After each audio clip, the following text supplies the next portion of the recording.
Hi hello నమస్తే, నేను మీ kit. Welcome to 100 TV. ఈ రోజు జగన్ గారు ప్రెస్ మీట్ పెట్టడం జరిగింది. సో ఈ ప్రెస్ మీట్ లో జగన్ గారు ఏం చెప్పారు, దేని గురించి మాట్లాడారు, దాని గురించి తెలుసుకునేందుకు మనతో పాటు సీనియర్ జర్నలిస్ట్ డివి శ్రీనివాస్ గారు మనతో ఉన్నారు. ఆయన అడిగి మరిన్ని విషయాలు తెలుసుకుందాం. నమస్తే శ్రీనివాస్ గారు. నమస్తే. జగన్ గారు అయితే ప్రెస్ మీట్ పెట్టడం జరిగింది. సో ఈ ప్రెస్ మీట్ లో ఏదైతే టీడీపీ ప్రభుత్వం ఉందో ఆ ప్రభుత్వాన్ని పూర్తిగా తప్పుపడుతూ ఈ 50 రోజులు ఏదైతే 50 రోజుల పాలన సరిగా లేదు అని తప్పుపడుతూ ఆయన ప్రెస్ మీట్ పెట్టడం జరిగింది.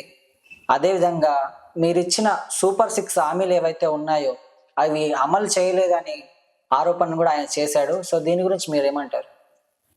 తెలంగాణలో కేసీఆర్ ఓడిపోయాడు. ఆయన ఏమన్నాడు, 3 నెలలు ఎవరు మాట్లాడొద్దు, వాళ్ళకి 3 నెలలు టైం ఇద్దాం, ఆ తర్వాత విమర్శిద్దాం అన్నాడు. ఇప్పుడు జగన్మోహన్ రెడ్డి 3 నెలలు కాదు కదా, అసలు అతను 4 రోజులు కూడా టైం ఇవ్వకుండా విమర్శిస్తుంటే ఏం జరుగుద్ది? ప్రజల్లోకి రాంగ్ మెసేజ్ వెళ్తుంది. వాళ్ళు ఇవాళ ఈ కొత్త ప్రభుత్వం ఏర్పడి 50 రోజులు కాదా, 50 రోజులు కాకుండానే వాళ్ళు ఏదో చేశారు. ఏంటి, పింఛన్లు ఏకదమ్మున నీకు 1000 రూపాయలు పెంచేశారు. వృద్ధాప్య పింఛన్లు 1000 రూపాయలు చొప్పున పెంచేసిన దీంట్లో నీకు మొదటి నెలలోనే 7000 ఇచ్చేశారు. ఎప్పుడు ఇచ్చారు? 1వ తారీఖే పడిపోయింది. మరి ఇంకా అంతకన్నా ఏం కావాలా? నువ్వు అదే 1000 రూపాయలు పెంచడానికి నువ్వు 4 ఏళ్ళు తీసుకున్నావు. సంవత్సరానికి 250 250 250 పెంచిన నువ్వు చంద్రబాబు సూపర్ 6 చేయలేదు అంటే నవ్వుతారు. ఏది సూపర్ 6లో కదా ఇవన్నీ కూడా పింఛన్లు పెంచడం. తర్వాత ఇప్పుడు ఇవాళ అమరావతి రాజధాని, దానికి కేంద్రం నుంచి 15,000 కోట్లు రాబట్టాడు. కేంద్రంలో కొత్త ప్రభుత్వం ఫస్ట్ బడ్జెట్లోనే రాజధానికి 15,000 కోట్లు ఇచ్చిందంటే 5 ఏళ్ళు, 5 బడ్జెట్లలో నువ్వు తేలేదే. జగన్మోహన్ రెడ్డి రాజధాని సరే, అమరావతి నీకు ఇష్టం లేదు, అమరావతిని నాశనం చేశావు, విశాఖ అన్న తెచ్చుకోవచ్చుగా. విశాఖ నువ్వు రాజధాని అన్నావు, అక్కడ ఎందుకు తేలేదు? కర్నూలు న్యాయ రాజధాని అన్నావు, దానికి ఎందుకు తేలేదు? అంటే ఇవాళ జగన్మోహన్ రెడ్డి చేసే విమర్శలు కొత్త ప్రభుత్వానికి తగలటల్లా అతనికే వచ్చి తగులుతున్నాయి. శాంతి భద్రతలు లేవు అంటాడు, ఢిల్లీ పోయి ధర్నా చేస్తాడు. శాంతి భద్రతలు లేవు, నా హయాంలో శాంతి భద్రతలు ఉన్నాయి అంటే జనం నవ్వుతారు. ఏది, ఇప్పుడు శాంతి భద్రతలు నీ హయాంలో ఉంటే నిన్నెందుకు ఓడిస్తారు? ఇప్పుడు డాక్టర్ సుధాకర్ కనపడతాడు విశాఖపట్నంలో, లేకపోతే పోలీస్ స్టేషన్లో శిరోముండనాలు కనపడతాయి, వరప్రసాద్, శ్రీకాంత్, లేకపోతే డ్రైవర్ సుబ్రహ్మణ్యాన్ని చంపి డోర్ డెలివరీ చేశారంటారు మీ ఎమ్మెల్సీ అనంతబాబు.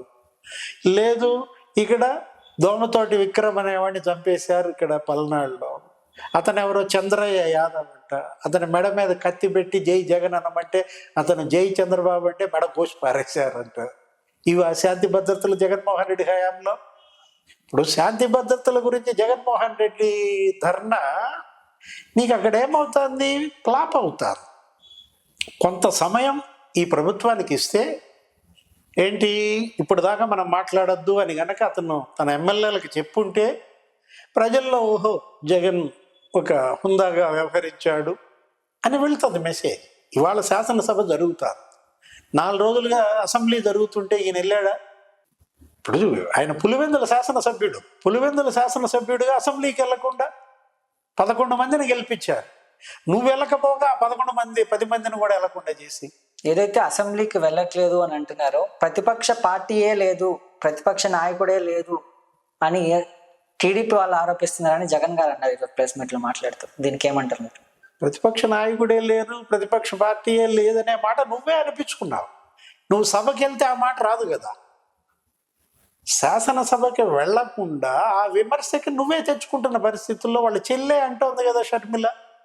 ఇప్పుడు ఆ అమ్మాయి అక్కడ వెస్ట్ గోదావరిలో పర్యటించింది షర్మిల. భారీ వర్షాలు వరదల్లో రైతులు దెబ్బతింటే ఆ రైతుల్లో మొలలోతు నీళ్లలో దిగింది ఆడపిల్ల.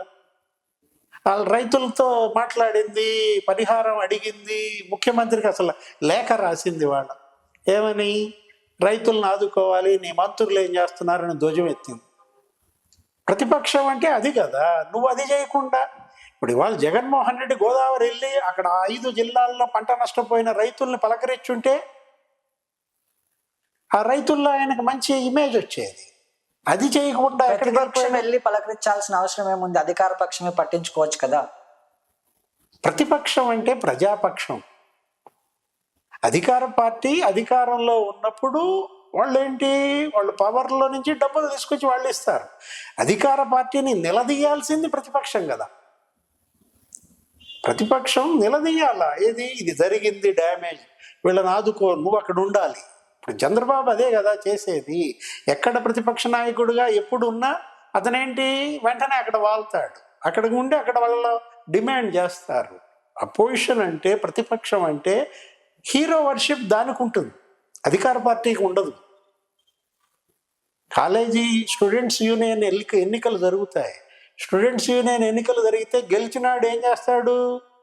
యానివర్సరీ నాడు ప్రసంగించి వెళ్ళిపోతాడు అంతే. అదే ఓడినాడు చుట్టూ పిల్లలంతా విద్యార్థులంతా అతని చుట్టూ తిరుగుతారు. ఎందుకని? అతను ఒక శక్తివంతుడిగా కనపడతాడు. ఓడినప్పుడే రోషం, ఓడినప్పుడే అవమానం, దానిలో నుంచి వచ్చేదే పవర్. చంద్రబాబు మొన్న ప్రతిపక్ష నాయకుడు, 5 ఏళ్ళు ఆయన ప్రతిపక్షంలో ఉన్నప్పుడు ఎలా నిన్ను నిలదీశాడు? ఇప్పుడు ఏ విధంగా ఆ ఇసుక మీద, మద్యం మీద దీక్షలు చేశాడు, ప్రాజెక్టులపై యుద్ధబేరి ప్రకటించాడు. ప్రతిపక్ష నాయకుడు అంటే ప్రజల్లో ఉండాలా. ఈయనేంటి జనానికి దూరం అయ్యాడు. 5 ఏళ్ళు ముఖ్యమంత్రిగా దూరం అయినా కూడా ఇప్పుడు ఈ 50 రోజుల్లో కూడా జనంలో ఉండకుండా తాడేపల్లి ప్యాలెస్లో ఉండవు, పులివెందులు వెళ్ళిపోయావు. పులివెందుల్లో పోనీ అక్కడన్నా ఉన్నావా? 3 రోజులు ముళ్ళ మీద ఉన్నట్టుగా ఉండి అక్కడి నుంచి బెంగళూరు వెళ్ళిపోయావు. బెంగళూరులో అక్కడ మళ్ళీ 1 వారం రోజులు ఉండి మళ్ళీ తాడేపల్లి వచ్చావు, ఉన్నావా? తాడేపల్లి నుంచి మళ్ళీ ఢిల్లీ నుంచి మళ్ళీ వచ్చాడు నిన్న. పోనీ వాళ్ళన్న సభకి వెళ్ళాడా? అసెంబ్లీకి ఏదో ప్రెస్ మీట్ పెట్టేసి రేపొద్దున మళ్ళీ బెంగళూరు వెళ్ళిపోతున్నాడు. అంటే ఒక స్థిమితం కోల్పోయినట్టుగా కనపడుతుంది. ఈ ఓటమి షాక్ నుంచి ఇంకా బయటపడినట్టుగా కనపడుతుంది. తన ఓటమికి కారణాలు తను తెలుసుకోకుండా ఇతరుల మీద ధ్వజమెత్తటమో, తిట్టటమో, నిందించడమో కాదు కదా ఇవాళ ప్రెస్ మీట్. ఇక్కడ మాట్లాడేది సభలో మాట్లాడాలి కదా. సభలో మాట్లాడడానికి నాకు అవకాశం ఇవ్వట్లేదు అని అంటున్నాడు. నాకు మైకే ఇవ్వరు సభలో మాట్లాడడానికి అంటాడు. వెళ్ళావా? అడిగావా? ఇప్పుడు నువ్వు వెళ్ళాలి కదా. చంద్రబాబు వెళ్ళాడు, అవమానపడ్డాడు. ఏది 5 ఏళ్ళు ఆయన ప్రతిపక్షంలో ఉన్నప్పుడు 3 ఏళ్ళు వెళ్ళాడు, అక్కడ కూర్చున్నాడు, అక్కడ గందరగోళం చేశాడు, అక్కడ గేట్లు నెట్టారు, అక్కడ మార్షల్స్ మీద పడ్డారు, యుద్ధం చేశారన్నమాట. ఆయన అవమానించారు, ఆయన భార్యని దారుణంగా అవమానించారు, నిండు సభలో ఎగతాళి చేశారు. ఎప్పుడు చంద్రబాబు వెళ్ళినా ఎగతాళి చేశారు సభకి. జనంలో సానుభూతి వెల్లువెత్తింది. నువ్వు కూడా వెళ్ళాలి. నిన్ను వాళ్ళు అవమానించారనుకో, భరించాలి. అప్పుడు నీకు ప్రజలు నిలబడతారు, నిన్ను మద్దతు ఇస్తారు, నిన్ను నెత్తిన పెట్టుకుంటారు. ఆ అవకాశం ప్రజలకు ఇవ్వకుండా నేను ప్రెస్ మీట్ పెట్టడానిగా నిన్ను గెలిపించింది. శాసనసభకి నిన్ను 10 మందిని పంపింది ఎందుకు? ఓటమి అదేంటి వైఫల్యం కాదు. ఓటమి అనేది అది బలహీనత కాదు, అది బలం. అప్పుడు బలపడినాడే గొప్పవాడుగా మారతాడు. వీళ్ళ నాన్న రాజశేఖర రెడ్డి ప్రతిపక్షంలో లేడా? వీళ్ళ నాన్న రాజశేఖర రెడ్డి అసెంబ్లీకి వెళ్ళలేదా? వణుకు పుట్టించాడు. ప్రతిభా భారతి స్పీకర్గా ఉంటే, చంద్రబాబు ముఖ్యమంత్రిగా ఉంటే, రాజశేఖర రెడ్డి ప్రతిపక్ష నాయకుడిగా రాజశేఖర రెడ్డి అడిగే ప్రశ్నలు, చంద్రబాబు సమాధానాలు, చంద్రబాబు వర్సెస్ రాజశేఖర రెడ్డి సినిమా ఎలా ఉండేది? బలమైన విలన్ ఉంటేనే హీరో వర్షిప్ పెరుగుద్ది. ఇవాళ విలన్ ఎంత బలహీన పడితే, ఇప్పుడు రాజమౌళి సినిమాలో హీరో ఎంత బలవంతుడో విలన్ కూడా అంతకన్నా బలవంతుడు చూపిస్తాడు. బాహుబలి అదే కదా అప్పుడు నడిచేది. ఇవాళ జగన్మోహన్ రెడ్డి సభ వదిలేసి పారిపోతే, ఇంట్లో ప్రెస్ మీట్ పెట్టుకుని ఇవాళ ప్రెస్ మీట్ పెట్టి ఏదో చెబితే జనంలోకి ఎక్కదు. సో అణిచివేత పాలన జరుగుతుంది. ఏదైతే రెడ్ బుక్ ఉందో ఆ రెడ్ బుక్ ను ఫాలో అవుతున్నారు అని ఒక వ్యాఖ్య 40 రోజులుగా, ఒక వ్యాఖ్య 50 రోజులుగా, 50 రోజులకే నువ్వు అణిచివేత రెడ్ బుక్, హత్యలు, అత్యాచారాలు, ధ్వంసాలు 50 రోజుల కంటే మరి వాళ్ళు 5 సంవత్సరాలు ఎలా భరించారు? 60 నెలల అణిచివేత భరించిన వాళ్ళే 60 రోజులు కూడా భరించలేక గగ్గోలు పెడుతోంది నువ్వు. Okay sir, thank you.